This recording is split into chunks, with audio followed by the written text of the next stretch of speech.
Aloha, and welcome back to the 8th episode of Talk Story with House Majority. My name is Della Belatti, and I serve as the House Majority Leader for the state of Hawaii's 30th legislature.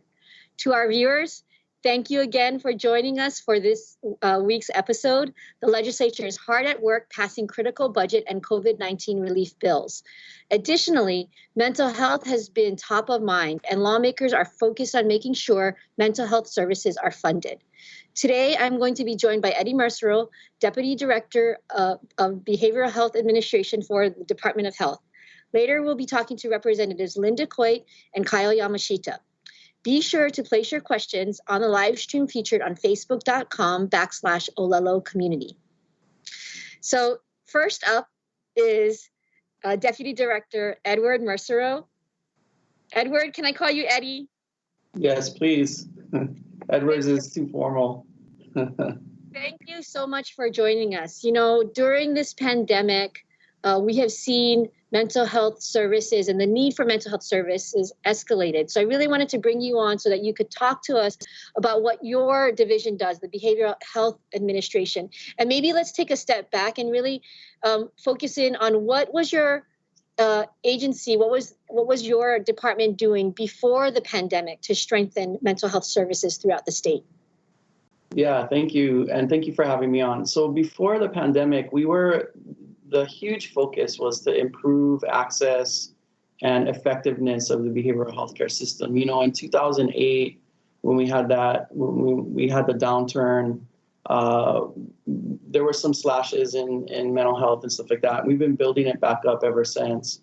One of the things when I came into this position about 2 years ago that I really wanted to do was I wanted to make it easy for folks to get access to services that they really wanted. So, for example, if you have a family member that needs substance abuse treatment, you know, right now we contract with about 40 different providers across the state, and they all have separate intake processes and things like that. And so as a community member, you're left with just trying to figure out how to navigate that on your own.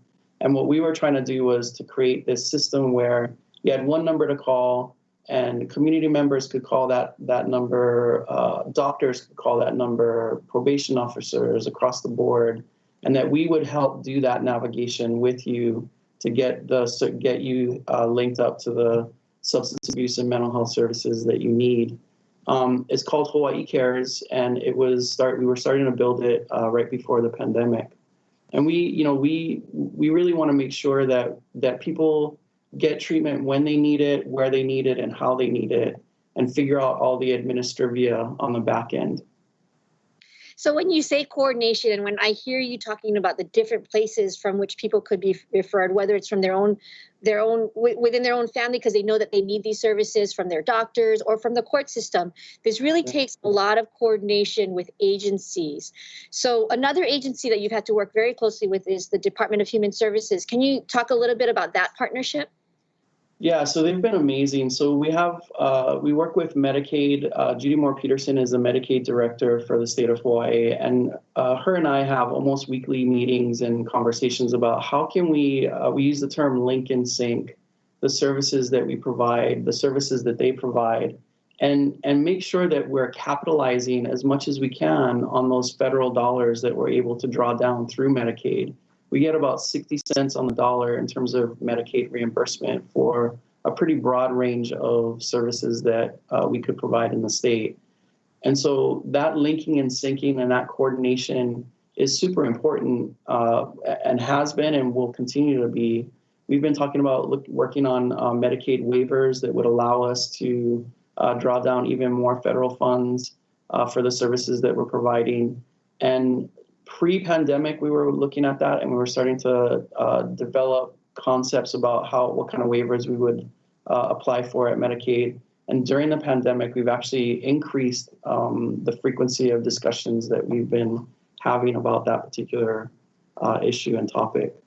Sure. And so for our viewers, when we do Medicaid speak and we talk about waivers, what those are the requests that we make to the federal government about how we spend monies for these populations that are served by both federal and state funds. So, for example, like homeless individuals would fall under Medicaid And so we could draw down on some of Medicaid funds, but then they're linking with programs that your providers oversee, the mental health services, the substance abuse, because we know those folks might need a range of services. Is that a correct way to describe what's happening?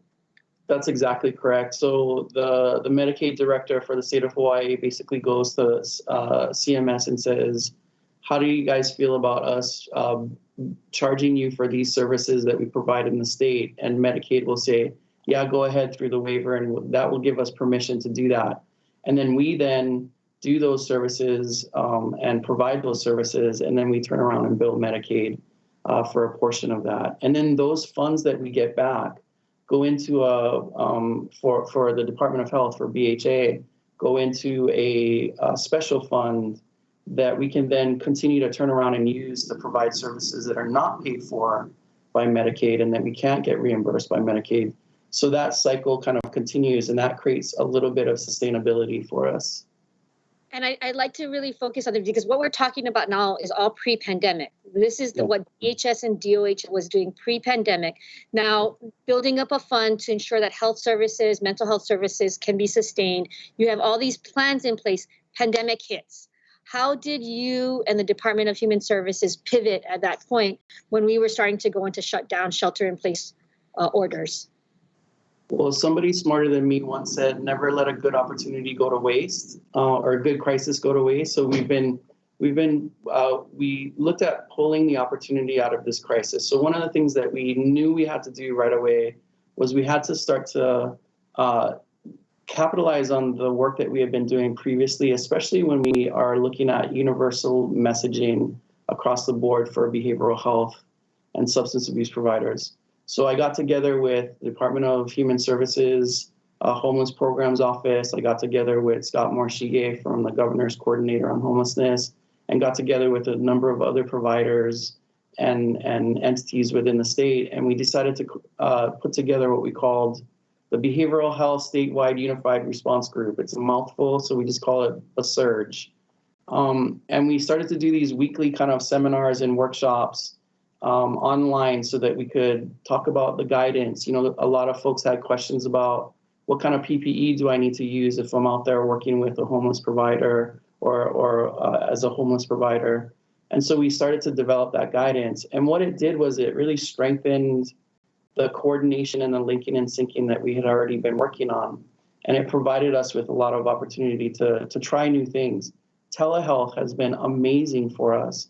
We had one situation where an individual who had been chronically homeless, we wanted to get them into some sort of supported housing, and they wouldn't leave their space until we did the intake.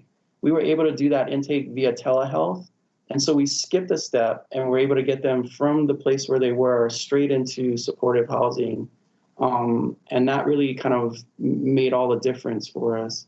So we're capitalizing on all of those opportunities and silver linings that we've had from the pandemic.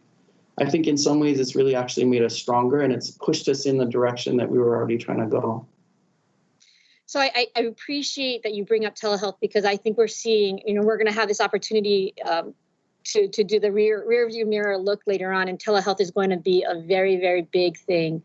And it's going to have moved and connected our islands together and strengthen, I think, our safety net. So I think we're kind of through most of the questions that I had for you. Did you have any final thoughts that you wanted to share with our viewers about mental health services and what they can expect in the 6 months ahead of us, the year ahead of us? Yeah, so a couple of things, and one of them is that one of the things that we did that I didn't mention is we stood up on Oahu, the Homeless Quarantine and Isolation Center for Unsheltered Populations, and we did that very, very quickly under the Governor's proclamation. And as an aside, we were able to focus and provide support for homeless populations if they needed it, which, knock on wood, so far has not been as widespread as we were worried about in the beginning. But one of the side benefits for doing that was we were really able to kind of prove the concept of what we call stabilization beds. And so where we would take folks off of the streets who were chronically homeless, but also had chronic mental health or substance abuse issues, put them in a safe environment where they didn't have to go to the ER, or if they had gone to the ER, they could come to us rather than going back to the streets. And we've seen real great benefit of that. That was something that we were working on pre-COVID, and we'll continue to work on and establish and build going into the future. So that was really an awesome benefit. I think the other. Go ahead. I was going to say, I think the other thing that we've been very fortunate with in terms of the legislature's focus and support on mental health, even as we were starting to go into this crisis. I remember Speaker Psyche talking about that we need to, no matter what, not yank the rug out. These are not his words, these are just me kind of, but not yank the rug out from underneath the behavioral health system, because we were just starting to kind of pull ourselves out of the situation from 2008. And so the support from the legislature has been amazing. We actually were very appreciative of the fact that the legislature increased our spending ceiling for the mental health special fund to $23 million. And what that does for us is that's going to allow us to, over the next year or 2 years, really continue to implement those programs and initiatives that we were working on pre-COVID, during COVID, and into the next biennium, I think. There's also been a couple of bills that, in the midst of everything you folks have passed, that are going to be beneficial to us in terms of the system. So we appreciate the partnership that I've had with you guys. So. No, Eddie, I think it's been a really good working relationship, like you said. And I think I want to go back to the stabilization beds, right? Because that is a critical piece, right? That's part of the continuum of services that we need. We need the transitional housing stabilization beds. We need the permanent housing solutions. And it's all, it's a system that we're building.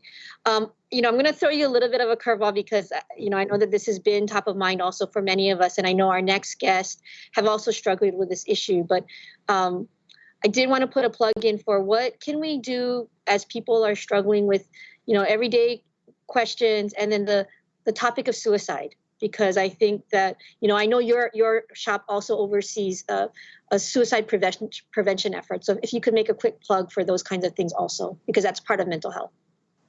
Yeah, thank you for bringing that up. We're very concerned that suicide rates will increase. We know that economic adversity increases, goes hand in hand with increased suicidality in the communities. And so we're going to start to see that. And I just would really encourage folks to know the signs and symptoms. If people are starting to distance themselves from loved ones, if they're starting to turn inward, they're starting to shut down, you don't see them as much, you don't hear from them as much, reach out to them, talk to them. And if anything, ask them to call our crisis hotline, 832-3100, and talk to some folks, and we can get the services that we need. And even if they don't want to call and you call, we can try to see if we can support you and your loved one from taking that very permanent solution to oftentimes temporary problems. So we really want to encourage folks to not take that permanent solution. It's not a good choice from my perspective, and things will pass. This too shall pass, and we can help you get through it. So. Thank you so much, Eddie. Your department has such a huge kuleana, from the state hospital to community-based health services, and even to these just general services that everyone needs support on. So thank you for all the work that you and your staff are doing. Thank you. And we'll have you on sometime. Thank you. Not soon, but maybe in the future.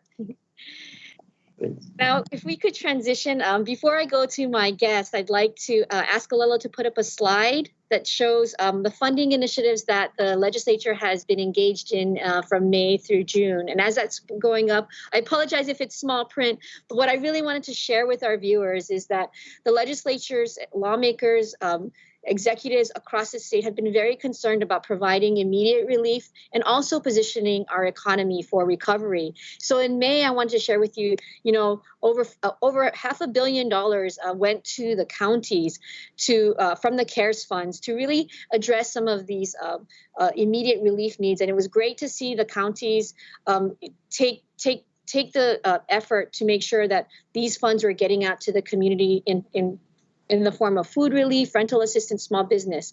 I wanted to share with our viewers that in June, just recently, the legislature passed our CARES funding initiative and really took the time to see how we could support the community, not just in the immediate months, but in the months going forward, all the way through the end of this year, when the CARES funds are going to have to be expended by. There were three big buckets that I wanted to share with the community as to what we funded. Those were immediate relief. We put over $400 million towards unemployment support as well as rental assistance, a public health response, because we know our small businesses, facilities are going to still need PPE, and we need testing and screening at the airports. That over $200 million went towards that effort. And then over $56 million have been put towards moving Hawaii forward and positioning our small businesses, putting out money for job works programs as well as manufacturing grants to help our small businesses. I wanted to share this with you because as I bring on our next guest, and these are my colleagues, Representative Lynn DeCoite and Kyle Yamashita from the awesome county of Maui, representing the islands of Maui, Kaho'olawe, Lanai, and Molokai. Welcome, Kyle and Lynn, are you there? Hi, morning, Della. Morning. So it's been kind of a marathon, and we're in the final stretch of session. I just shared with our viewers some of the initiatives that we've put forward in the CARES funding, but I really wanted to kind of focus in on some of the concerns of your communities of the islands of Maui, Molokai, and Lanai. And I know that top of mind, and I'm going to share with our viewers this news. We've been struggling with the issues of young brothers and what we can do to ensure the critical services and the flow of goods between the islands. I wanted to get from your perspective, because as we've seen the bill stall out, as described in that article that I just flashed, can you share with our viewers why is Young Brothers and the services they provide so important to your islands? And then let's just talk a little bit about what might happen in the coming months. I'll turn to Kyle and then Lynn. Okay, thank you, Della. I think the legislature in general had concerns about if we just gave out money that there was no guarantee that they would continue, or because they were in trouble pre-COVID. So we've got to kind of look at the mechanism or how they're operating, because right now it seems like subsidy ongoing probably is not a good sustainable way to operate.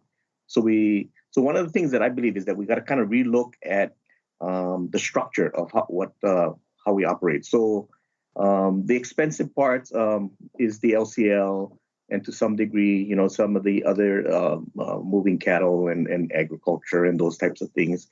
The example I give people is that if you look at like inter-island flying, right, Hawaiian Air, when they fly to Molokai, Lanai, and Hana, or the places where maybe there's fewer passengers and things, they came up with a different model. So they came up with Ohana by Hawaiian, which is a prop plane, cheaper to operate. Landing fees are cheaper. There are, they renegotiated with the pilots and the flight attendants so that they could adjust their scales and things like that. And so they brought costs down. And so it was easier to operate in those areas.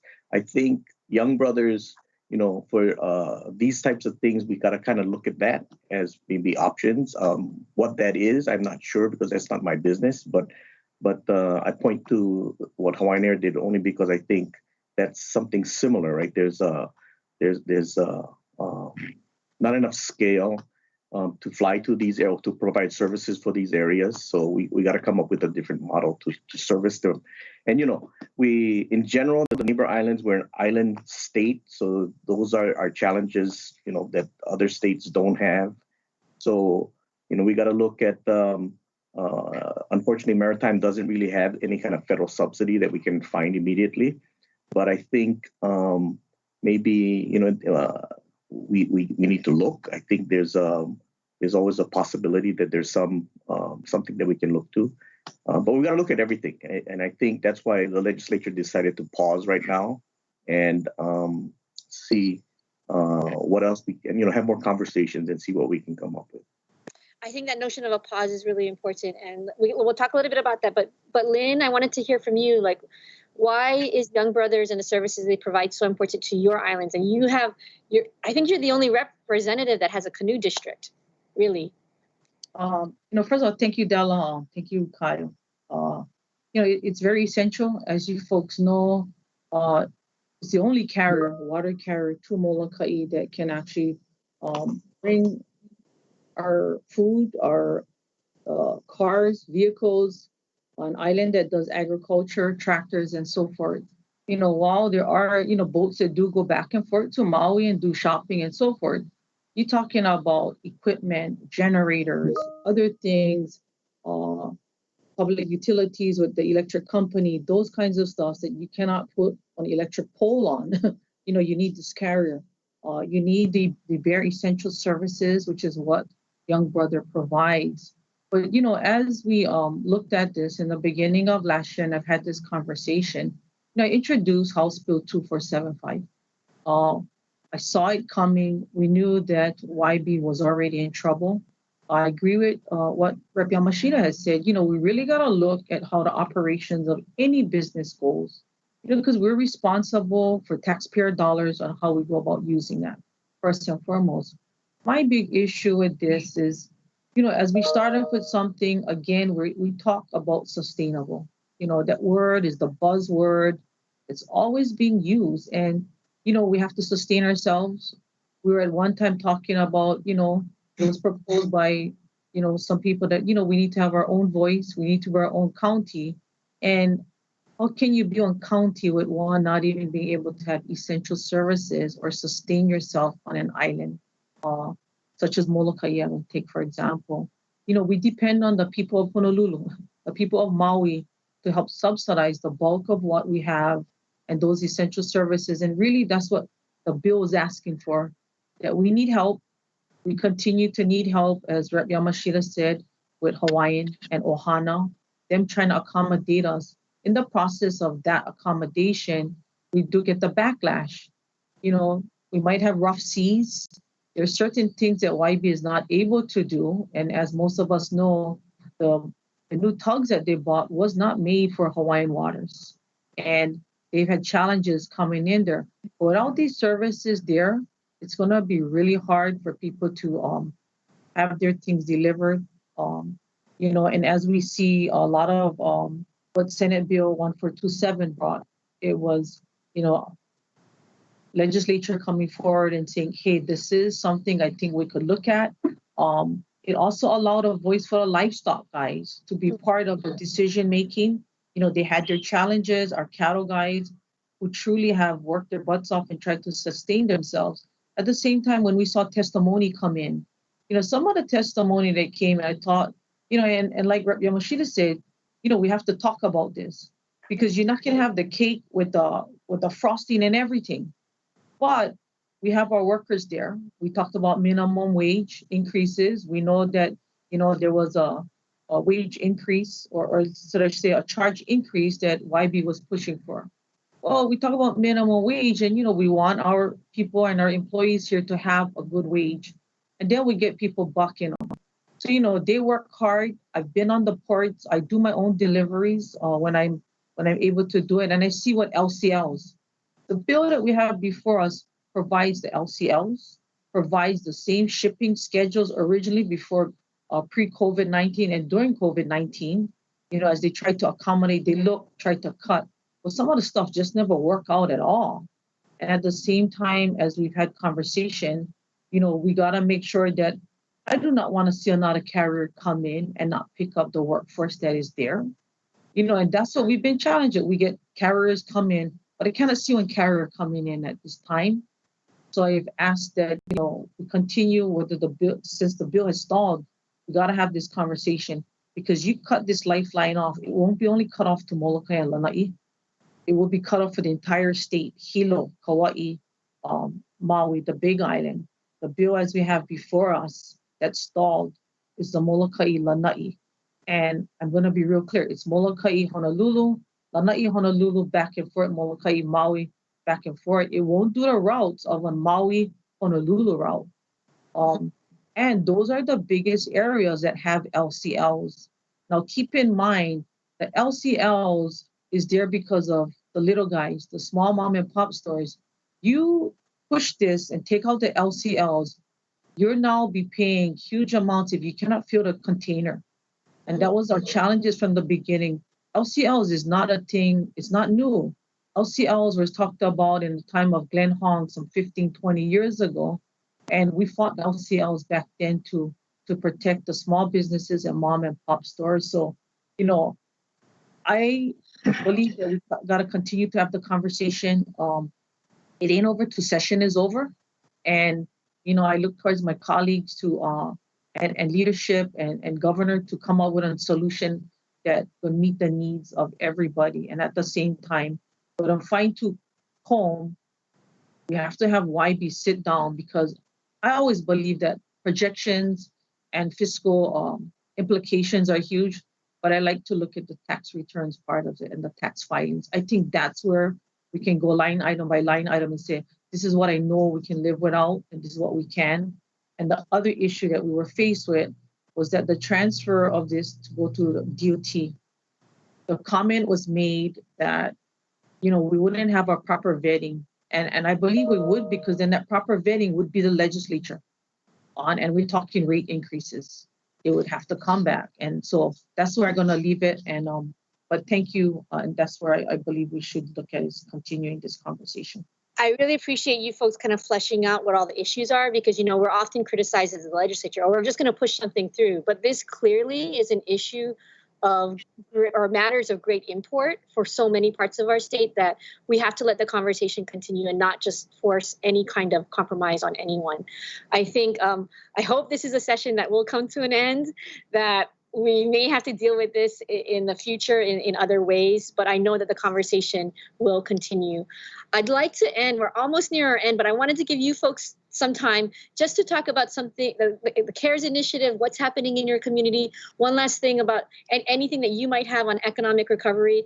30 seconds for you, Rep. Yamashita, 30 seconds for you, Lynn, if you want to say anything about what's happening or what you would like to see happen as we move forward through December. Yeah, I think in general, the CARES Act and the budget had a lot of things that supported our communities. We had the $66 million that went to Maui County in the CARES Act, and we're kind of talking with them to see how we can best use that money. I know that's their kuleana, but at the same time, I think we are a team and we need to work together. There was also the $19 million that we gave in the budget to the Maui Hospital, which was very, very important. That was their original ask. I think the governor's budget had 17, the House put 18, and we went back to the original. They're still, because of their challenges with doing services that actually used to generate revenue for them. They were challenged during March through basically now, so they lost a lot of revenue. So we're still trying to figure out how we're going to fill that gap. That's going to be a challenge. In general, I think there are things that I'm working on to kind of look at, all these things with brought to light the importance of how the federal government can help us. And there are things because of the way we are set up, where we are a very centralized state, and where we do not get certain funds from the federal government, just because they normally go to the counties, and because the counties don't do schools, community hospital, jails, traffic court, an ambulance service, we miss out on some of this federal subsidy because the money has to go to the counties. So we're looking at creating something else to be able to access those types of monies that sometimes they're grants. They're cheap loans, but sometimes they're grants. So we're looking at those types of options. I think we got to look at everything right now. It's going to be challenging times going forward. So, thank you, Della. Thank you, Kyle. Lynn, last 30 seconds for you. Real quick, ditto to what Kyle said. Basically that's what it is. Mine is more so on the areas of isolation on the Medicare. Our health services especially like Hana, they get the biggest amount of tourists going in. I appreciated Eddie being on here because I got to talk story more with Eddie. How the CARES funding can be used to help Hana health centers to make sure, we're opening up. I said I'm not too happy, but they're opening up, and I want to make sure that they have the needed service. They are a project that's shovel ready to go. At the same time, they're tasked with dealing with tourists coming in there and taking care of the basic needs of the residents in there. Our Lanai areas, also the Kinaoles. We've had our problems with other entities and their home care facilities, but I'm trying to figure out how do we get funding so that they can continue the home care services outside of where they are today and the Hana health systems that they desperately need the help because they got to deal with the tourists that come in there, and we got to somehow get funding and services to them. But other than that, continue to work hard. I hope this session eventually ends, but, grateful, Della, to you, Della, and Kyle, my colleagues, for, helping support my Canoe district of District 13, and as well as the state. So thank you for having me on today. Thank you so much. It is so important for us to have these kind of conversations. I want to thank Kyle and Lynn for joining me. I want to thank Eddie Mersereau for joining us earlier. As I always do on this show, it's more important than ever that we stay connected and informed during these uncertain times. If you're new to the show, please follow the House Majority on Facebook, Instagram, and Twitter at High House Dems for most recent updates and future episodes. You can also visit our website at hawaiihousedemocrats.com, which has resources and valuable information on how the House Majority is responding to COVID-19. Please, please, please stay safe, stay healthy and informed. Have a great 4th of July weekend, but stay safe. And we'll see you next Wednesday to talk story with House Majority. Aloha. Aloha.